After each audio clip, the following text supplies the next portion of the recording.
Malapit na nga bang i-trade ng Magnolia Chicken Templados itong si James Laput dito sa Converge Fiber Excess? Ito ngayon ang isa dito sa mga napababalita na baka mangyari, lalo na at sa ngayon itong Converge Fiber Excess daw ay naghahanap ng panibagong mga players na kanilang maisasama doon sa roster dahil magkakaroon yata ng malaking pagbabago dito sa Fiber Excess. Bukod sa pagpapalit ng coach ay baka magkaroon din ng mga bagong players lalo na at hindi nila makumbinse itong si Mikey Williams na pumirma. Baka isa nakikita natin senaryo dito itong si Mikey Williams mapunta dito sa Magnolia kapalit nitong si James Laput. Ngayon kung ganyan ang magiging sitwasyon baka kailangan magsama ng isa pang player ng Converge Fiber Excess para naman makumbinse itong si Coach L.A. Tenorio. At tandaan natin hindi na sa Converge pwedeng mapunta si James Laput.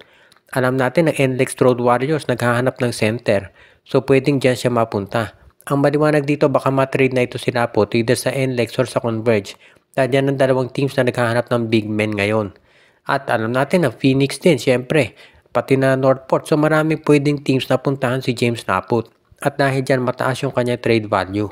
Alam din yan itong si Coach L.A. Tenorio, kaya kung ititrade niya itong si Laput, sigurado magiging mahusay din yung makukuha nilang kapalit.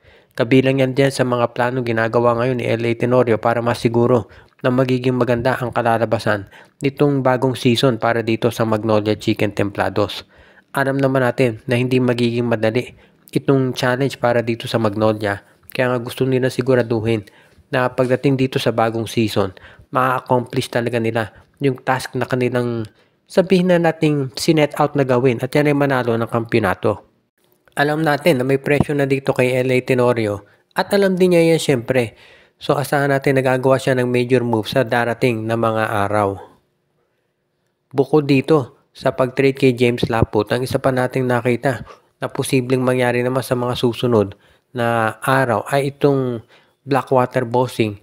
Baka pakawalan na itong si Christian David at yan ay dalhin dito sa Meralco Bolts. Baka dito namang Meralco Bolts baka ilipat si Raymond Almasan dito sa TNT Tropang Giga. Alam natin kasi na ang TNT ngayon naghahanap ng big man na pwedeng ipalit dito kay Poy Eram dahil nga ito nagkaroon ng injury. So hindi siya maglalaro buong season. Ang nakikita natin na pwedeng ilagay dyan talaga itong si Raymond Almasan dahil yan ay veterano. Ngayon, pwede rin na si Christian David diretsa dito sa TNT mapunta. Either way, nakikita natin na magkakaroon ng sabihin natin malaking pagbabago sa Blackwater dahil hindi na magtatagal dyan ito si Christian David. Actually, ever since nung na-draft naman yan, marami naniniwala talaga na ito hindi magtatagal dito sa Blackwater Bossing.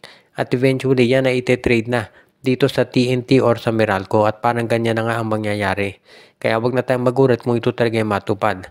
Ngayon, alam naman natin na itong TNT Tropang Giga gagawa yan ng ibang hakbang sa mga darating ding araw. Kaya wag na tayong magtaka kung makuha nga nila si Christian David o kung meron silang ibang players na isasama dito sa kanilang roster. At alam din natin na itong Meralco Bolts kabilang din yan doon sa mga teams na gustong mag-build up. Kaya kung sakasakali nga na i-trade nila itong si Raymond Almasan, wag na tayong magulat. At syempre kapag nag-trade ang MVP group sigurado nakasama dyan itong Blackwater Bossing. Dahil yan na ginagamit nila na parang conduit para magkaroon ng sabihin natin movement itong Blackwater at itong MVP teams. Dahil syempre sister teams yung Meralco, TNT at NLEX at hindi sila pwedeng mag-trade ng derechahan. Kaya ginagamit nila itong Blackwater katulad ng ginagawa ng SMC sa Terra Firma at sa Northport Batang Pier naman.